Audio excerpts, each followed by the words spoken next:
अक्सर सुबह उठते ही गर्दन में अकड़न या फिर थकान महसूस होती है? अगर हाँ, तो हो सकता है कि दिक्कत कम सोने में नहीं, बल्कि सोने के तरीके में हो। चलिए जानते हैं कि इस बारे में विज्ञान क्या कहता है। अब ये जो नंबर स्क्रीन पर है 83%, ये सच में चौंकाने वाला है। एक मॉडर्न बायोमैकेनिकल रिसर्च के हिसाब से हम में से लगभग 83% लोग हर रात अनजाने में अपने शरीर को नुकसान पहुंचा रहे हैं। जरा सोचिए, ये कितनी बड़ी तादाद है। तो सवाल ये है कि आखिर ऐसा हो क्यों रहा है? क्या इसकी जड़ हमारा तकिया है? सच तो ये है कि ज्यादातर पारंपरिक तकिए हमारे शरीर को वो जरूरी सपोर्ट देने में नाकाम रहते हैं जिसकी उसे जरूरत है, और बस यहीं से सारी दिक्कतों की शुरुआत होती है। इसी गड़बड़ी से शरीर में एक तरह का चेन रिएक्शन शुरू हो जाता है। इसे साइंटिस्ट एक नाम देते हैं, पेन कैस्केड।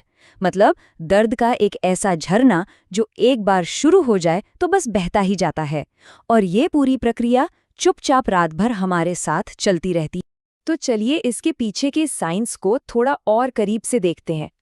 ये सारी गड़बड़ एक खास मसल से जुड़ी हुई है जिसे हम ट्रेपेजियस ट्रैप भी कह सकते हैं। देखिए, इस पूरी कहानी का जो मेन किरदार है वो है हमारी ट्रेपीजियस मसल। ये एक बहुत बड़ी मसल है जो हमारी गर्दन, कंधों और पीठ के ऊपरी हिस्से को आप कह सकते हैं कि एक पुल की तरह जोड़ती है।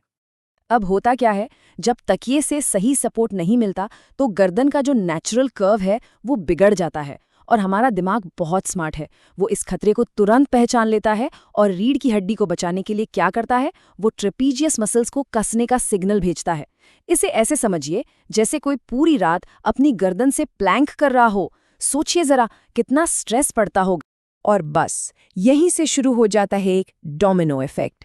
सबसे पहले तो ये मसल एक खींचे हुए रबर बैंड की तरह एकदम टाइट हो जाती है। फिर ये खिंचाव कंधों से होता हुआ पीठ के ऊपरी हिस्से तक फैल जाता है। और सबसे बुरी बात, इस लगातार तनाव की वजह से खून की नसें दबने लगती हैं। मतलब मसल्स तक जो जरूरी ब्लड सप्लाई है वो ही रुक जाती है। लेकिन बात सिर्फ गर्दन की अकड़न पर ही खत्म नहीं होती। असल में इसका असर इससे कहीं ज्यादा गहरा और गंभीर हो सकता है। ये जो दबाव है ये नसों में जलन पैदा कर देता है, और इसकी वजह से ऐसे लक्षण सामने आते हैं जिन्हें रिसर्चर्स न्यूरोलॉजिकल नाइटमेयर्स तक कहते हैं।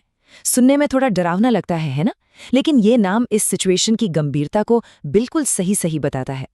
इन लक्षणों में क्या क्या शामिल है? भयानक सिरदर्द, मतलब माइग्रेन, चक्कर आना, आंखों के सामने धुंधलापन छा जाना, जी मिचलाना, यहाँ तक कि आंखों के सामने अजीब धब्बे दिखना। बॉडी आराम करके हील होने के बजाय रात भर गलत पोस्चर से लड़ने में ही अपनी सारी एनर्जी गंवा देती है। और फिर हम क्या करते हैं? हम महंगी महंगी मसाज, कायरोप्रैक्टर्स या फिर दर्द की गोलियों पर पैसा खर्च करते हैं। लेकिन ये सब बस अस्थायी इलाज है। ये समस्या की जड़ पर काम नहीं करते। ये तो बस उस दर्द पर एक तरह का टैक्स भरने जैसा है। तो फिर इस दर्द के झरने को रोका कैसे जाए? इसका जवाब तकिए के मुलायम होने में नहीं, बल्कि उसकी सही बनावट यानी उसकी ज्योमेट्री में है। चलिए समझते हैं ये काम कैसे करता है। यहाँ पर फर्क साफ दिखता है। एक तरफ ये जो फूला हुआ नरम सा तकिया है, ये गर्दन को एक अजीब एंगल पर मोड़ रहा है, और दूसरी तरफ ये जो अर्गोनॉमिक तकिया है, ये रीढ़ की हड्डी को बिल्कुल सीधा एक न्यूट्रल पोजीशन में रख रहा है। इससे क्या होता है? मसल्स को पूरी तरह से आराम करने का मौका मिलता है। तो एक अच्छे असरदार स्लीप टूल में 3 बातें होनी ही चाहिए। पहली, वो गर्दन और गद्दे के बीच जो गैप होता है उसे पूरी तरह से भरे। दूसरी, मसल्स के जो ट्रिगर पॉइंट्स हैं उन पर से प्रेशर हटाए। और तीसरी, सबसे ज़रूरी, पूरी की पूरी रीढ़ की हड्डी को एक सीध में रखे। और हाँ, ये भी ध्यान रखना ज़रूरी है कि सही सपोर्ट हर किसी के लिए अलग अलग होता है। ये इस बात पे डिपेंड करता है कि कोई सोता कैसे है। जैसे जो लोग पीठ के बल सोते हैं उनके लिए तकिए को गर्दन का नेचुरल सी कर्व बनाए रखना चाहिए। जो करवट लेके सोते हैं उनके लिए ज़रूरी है कि रीढ़ की हड्डी ज़रा भी ना मुड़े, बिल्कुल सीधी रहे। और जो लोग पेट के बल सोते हैं उनके लिए सबसे ज़रूरी है कि गर्दन किसी खतरनाक एंगल पर ना मुड़े।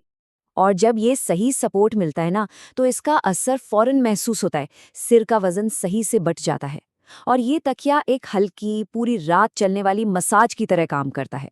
और सबसे बड़ी बात, खून का दौरा फिर से नॉर्मल हो जाता है, मसल्स का जो दम घुट रहा था वो बंद हो जाता है।